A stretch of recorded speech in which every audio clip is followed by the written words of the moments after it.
Hello everybody, welcome back to my channel, or if you're new here, welcome to my channel. My name is Kat and I'm a flight attendant with a major US airline. I am currently furloughed, but hopefully I will be back very soon. I am so excited for today's video. We have been given special access to go see Crashpads, go talk to Bruce, who is a 15-year JetBlue captain who actually runs some awesome Crashpads. Now the reason I'm excited to make this video for y'all today is actually because of two reasons. One, it's just interesting to see like the secret life of airline personnel and where a lot of us stay, but also two, because displacements are coming for a lot of airline crew. So displacements happen, let's say, because of furloughs. So a large portion of us got furloughed. You have like junior bases, you have senior bases, and then you have some bases that just kind of fall in the middle. But for your junior bases, that essentially means that a lot of the younger, more junior people work at that base versus a senior base.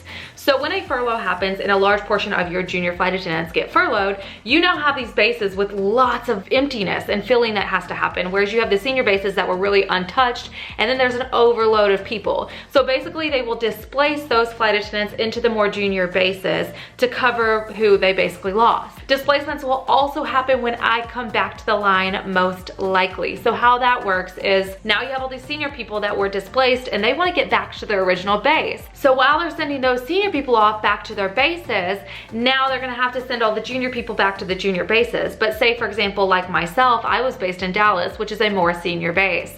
Well, I might not be able to get right back to Dallas and I might have to go to a junior base. Displacements also create a need for crash pads because essentially a lot of people can't just up and move all of a sudden.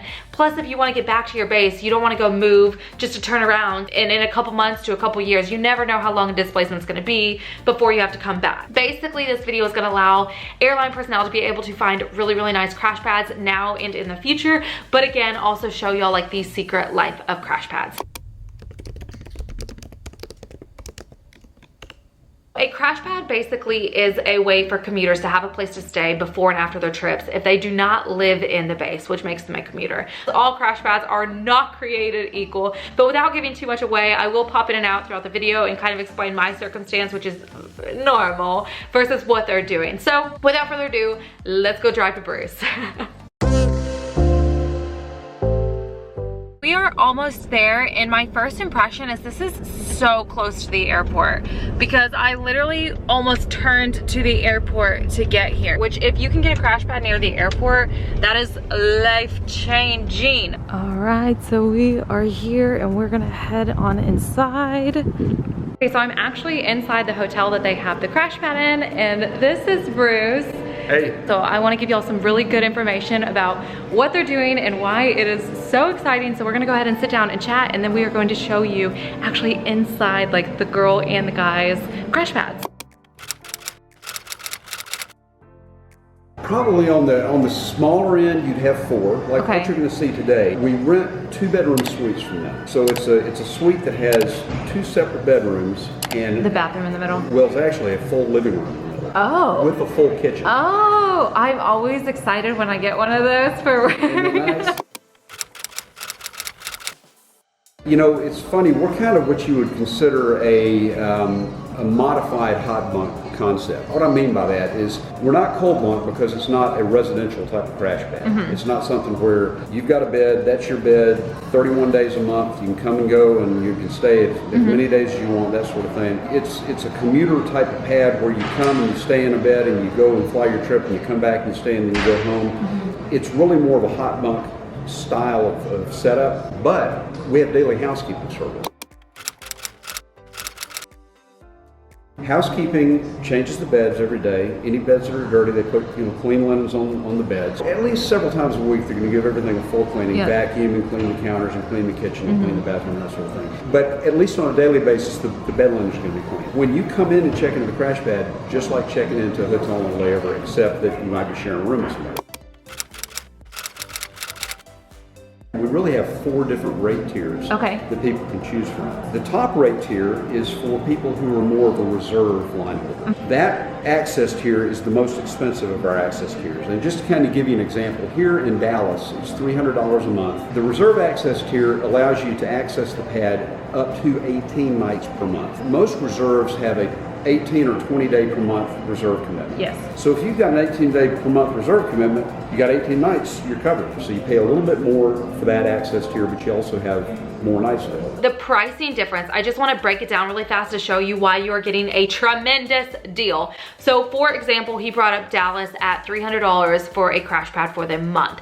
Now I was based in Phoenix, and Phoenix and Dallas are very comparable in pricing, and I was paying $250 for my crash pad, which was about 10 people in a 2-bedroom apartment. So I didn't have like the cleaning service like what they have. I didn't have the gym access. I didn't have the pool access. I didn't have any of like the food access downstairs. I know COVID's changed a lot of things, but I didn't have access to typical things that you have at a hotel in my crash pad. And in fact, you are responsible for getting yourself to and from the crash pad to the airport. So when you think about Ubers and things like that, if you don't have your vehicle there, which if you're living somewhere, you probably want your vehicle where you're living and not where you're based. So if you're responsible for taking all those Ubers and Lyfts and everything, especially when they can charge extra fees on those because it's the airport, you are spending so much more money just on transportation, not even just your crash pad. So just to put a little comparison in there is like, even if you see like a little bit of a higher price tag than like generally what you're used to seeing for crash pads, you have to understand they have so much more stuff included in their crash pads that you are generally not going to get, like not even close to getting at a normal crash pad. The next tier is what we call the line holder access tier. And that's anywhere from 6 to 10 nights a month. And it's designed for people who know what their schedule is, know that they've got these trips during the month, so they know that, okay, I've got a trip, it's a 4-day trip, I'm gonna have to be in Dallas the night before the trip and the night after the trip. And I've got 3 of those this month, so I know I'm gonna have 6 nights in a hotel or a crash pad or wherever I'm gonna stay. Here in Dallas, that's $275 a month. The next level down from there is what we call the part-time, or the part-time access tier. It's really for people who have a reliable line holder schedule. They know that most of their trips are commutable, but they want to also have the option of maybe swapping into a non-commutable trip for higher credit, or have what we like to refer to as an insurance policy in case you miss a commute. Smart. Right? So that's anywhere from 1 to 5 nights per month, and it's a nightly rate. So here in Dallas, it's $50 a night, and you just let us know in advance, okay, this month I need 3 nights, so I send you $150, and now you can take any 3 nights of your choice. That part-time rate tier gives people the opportunity to designate 1 to 5 days per month of any days of their choosing that they want to be, and they just pay in advance of the month and they're covered. So really quickly, I wanted to pop in here just to explain that I also was commuting from Charlotte to Dallas when I hadn't got my transfer yet, but I was already living in Dallas, and I used to get commuter hotels in Charlotte, and let me just be honest, they were not nice hotels. They were grungy. They cost around $45 to $50 for that city, and I had heard so many stories of just not pleasant things happening in that area. So when you compare like what they're doing here for like $50 a night to like what I had for a commuter hotel, that's just like unreal. Like that's unheard of, because like they're so close in comparison, but you're getting so much nicer stuff here. So for commuters who are doing commuter hotels, I highly recommend that you check these out if they have them in your base area, because they are in much better, much nicer conditions for almost the exact same price. Or the 4th tier of access that we have, which is what we call the drop-in rate, kind of like the part-time rate. Say over the course of a year, you think, okay, I might need 10 nights over the course of the year, like maybe once every other month or something like that, I might need a room. They pay us a set amount in advance in order to have that number of nights for the year. And the 2 rates there we have are either $250 per year for 10 nights, which works out to $25 a night, or $450 per year for 15 nights of access, so it works out to $30 a night. So a little bit more per night for the more nights of access. You never make a reservation with us. That's totally awesome. Come and go. There's a binder that sits at the front desk. You saw this gentleman that with Mesa, this first officer Mesa who came in. He just comes in, they know him, he says, hey, you know, I'm here, I'm here to check in. They hand him the binder. He signs in on his registration log, and he's good to go. Let's say that you paid for 3 nights in advance for the month, but you found out at the last minute you missed a commute. You're like, oh, it's the 4th night, now what am I going to do? We just come to the crash pad, sign in, and just let us know, hey, I used that 4th night, here's the extra $50. And it's kind of an honor system thing, and you know, we found that most crew members are honorable. You know, a lot of people are accustomed to crash pads where you give a deposit and you have to give 30 or 60 or 90 days notice, advance notice in order to vacate the pad, or you're going to lose that deposit. Well, we have a deposit as well. Our deposit is $150, but that deposit is there because we need people to give us at least 15 days notice before the end of the month. We have to have at least some ability to try to backfill if somebody leaves.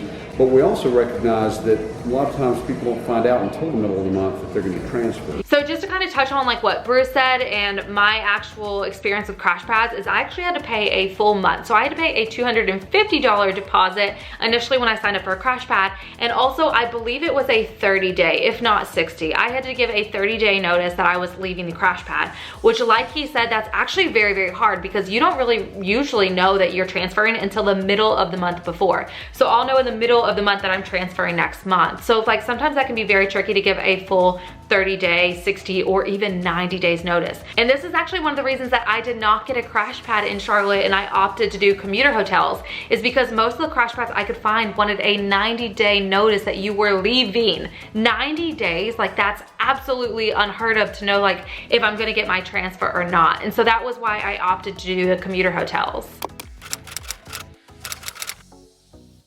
Good question. So currently we have pads at the Residence Inn Orlando Airport, at the Residence Inn Chicago O'Hare Airport, male and female pads there. We have at the Town Place Suites in Minneapolis, SeaTac, Seattle. We have at the Home 2 Suites in Seattle. Then of course here in Dallas and at Dulles at the Homewood Suites, Dulles North, outside the Dulles Airport. Those are where we currently, those 6. But we're right on the verge of opening Miami, Fort Lauderdale, DCA, Philadelphia, Boston, New York City, which New York City is kind of an interesting setup that we've got. We call it the New York City hat trick because we've got all 3 New York City airports covered. So we're going to be in the TWA Hotel at Terminal 5. So nice. Yes, we'll be there. We're going to be at the LaGuardia Marriott, which is the Marriott that's right across the highway from the airport, right there. Yeah. All of these, of course, the TWA, you can just walk to the hotel from the airport, but all these other hotels, of course, have shuttle service. And then we're going to be at the Fairfield Inn right there at the New York airport, literally right there at the airport. So we're going to be the closest Crashpads to all of these airports. So we have what we call our New York City FlexiPad option, which it allows you to designate what your primary pad is. And then just for a nominal annual fee, it works out to an additional about $20 a month. In addition, you can add the other 2 airports. And what it allows you to do is, without having to tell anybody ahead of time, you can use the pad at Kennedy, or the pad at LaGuardia, or the pad at Newark. But then in addition to those cities, Los Angeles, LAX. In Los Angeles, we're going to completely change the paradigm of the airline Crashpad. What we've done is we've secured a suite in the Sheraton Gateway LAX, which is the Sheraton that's right across the highway from the airport. You can literally walk 3 minutes from the hotel to the airport, boom. Again, this is going to be the closest Crashpad to the airport, just like with New York and the other ones. We're going to be the closest Crashpad. The unique thing about this is it's not just a suite. It's actually a 3-bedroom, 2.5 bath penthouse apartment on the top floor of the hotel. Wow. With an outside observation deck that looks right out over the runways. Oh my gosh. But picture, you fly into LAX, you come out of the terminal, you get on the hotel shuttle, 2 minutes later you're at the hotel, you walk in front desk, you show your badge, you sign in, you take the key, you go up the elevator to the top floor, you go into the suite up there. Now, it's 3 bedrooms, so we'll have 1 bedroom that's designated all female with a cipher lock on it, so for security for the ladies. Other bedrooms, male bedrooms. But now you come in and you find your bed, you set up for the night, you rack out, you do what you need. You come out, there's a huge living room area with furniture and the TV, there's a full kitchen. It's an actual 3-bedroom apartment. You can go out and have a little cup of latte out on the observation deck and watch airplanes take off land, because we never get to see airplanes. Not at all. I don't even know what one looks like, really. Just 2 days ago, we actually secured an agreement with a hotel in San Francisco at the airport. It's the Aloft Westin, literally right there at the airport, closest hotel to the San Francisco airport. And then we're also on the verge of opening up in Portland, Oregon. We have a hotel agreement in Portland, Oregon. There, and then Salt Lake City is another place. Denver we're looking at very soon as well. Everything that the hotel offers, you have access to. That's nice. In Orlando, the 24-hour airport shuttle, the full gym opportunity, breakfast, the evening social. In some cases it's Monday through Friday, some cases Monday through Wednesday, some Monday through Thursday, but that's where it's an evening mixer. There's free food, there's free drinks, there's beer, there's wine, you know, and soft drinks and that sort of thing. So the gym, the pool, either indoor or outdoor, both pool, depending on the hotel. Anything that's an airport or that's a hotel amenity, our clients have access just as if they were just a guest staying privately in a room on their own. I guess with all of that being said and all of this information that I'm sure y'all are taking a look at, and if you're a flight attendant, this is like, seriously, you should check this out. And if you're just somebody who wants an inside peek, I think this is exciting just to see, like, this is actually what pilots, flight attendants, and a lot of airline crew go through. So with that being said, do you want to go check out one of the places? Sounds good. Let's go look at the crash pad. So one of the things he just mentioned is a lot of the hotels, you're tall up there, a lot of the hotels actually have some form of laundry service, whether it's free, coin, or whatever it is. So that's another nice amenity that you'll definitely have access to. Yeah, and I will say also that I mentioned earlier the Los Angeles LAX crash pad, we're actually going to put a washer and dryer actually in the apartment there, so you'll never have to leave the apartment to be able to, and it'll be free. You can do as much laundry as you need to right there in the apartment. Knock, knock. Anybody home? So when you first walk in, they have a full living room in here with a dining table, and as you can see, there's a room over here with the 4 bunk beds, and then they actually have a full-size kitchen, which is so nice. And like he said, that they have like cleaners that come in here and stuff to do the beds and whatever, like a typical hotel service, which there's toast in there because this is actually has people in here right now. Go ahead and go into one of the rooms so you can see it, and this has the 2 bunk beds over here. And so this is like common of a crash pad setup, is to actually have bunk beds, and they have drawers to hang up your stuff in a closet. And then over here actually has a bathroom. So they have a shower with a private toilet and the sink and everything. So this is common to what you would find in a hotel. We've tried to set this up in such a way that obviously the most important thing about a crash pad is being able to get reliable rest before your trip, before your reserve period, whatever the case might be. And so we want to make it an environment that people know that they're not going to be disturbed when they're sleeping, whether that is you know, at night or during the day or whatever the case might be. So you can see, just for example, we have these curtains, these blackout curtains that we put here so that if someone happens to be sleeping, it's early in the morning, it's the middle of the night, somebody's getting ready for a trip, they can be in the bathroom area, doing what they need to do at the sink or in the shower, whatever the case might be, without the noise and light necessarily disturbing the sleepers. Another thing that's nice about these 2-compartment, what I call a 2-compartment bathroom, is you have the shower and toilet area that has a closing door that separates from the sink area. So that gives you the flexibility of one person can be taking a shower while another person is putting on makeup or whatever the case might be at the sink area. And it just naturally kind of deconflicts the use of the bathroom. So, and then there's 2 bathrooms actually in this. There's a bathroom for each bedroom area. So that's super nice. So then you can also do the coat hanger trick, and that'll keep the light out so you can sleep during the day as well. So here is the guys' crash pad, which is super comparable. I think everybody stepped out at the moment. They're like me, they're probably messier than the ladies. It looks pretty clean for guys. Actually, I will say the ladies, because my crash pad was co-ed, the ladies were more messy. Oh, really? Oh, yeah. So it looks like we've got pretty much the same setup in here and the beds and everything. So this is nice because then we're not disturbing anyone. Okay, y'all, so we are all done. You got a sneak peek into one of the top of the line crash pads. All crash pads are not created equal. I do think that this was really cool and helpful. So if you are being displaced, or if you ever need a crash pad, go check them out. The pricing is so reasonable, especially with the shuttle service. The shuttle service and the amenities are gonna make all the difference in comparison to actually paying for a crash pad, and then you have to Uber yourself out to wherever it's gonna be, and it gets very expensive very, very quickly. With that said, if you did enjoy this video and getting a cool sneak peek, give this video a big old thumbs up, press that subscribe button, leave me a comment, and I will see you guys next time. Bye, y'all.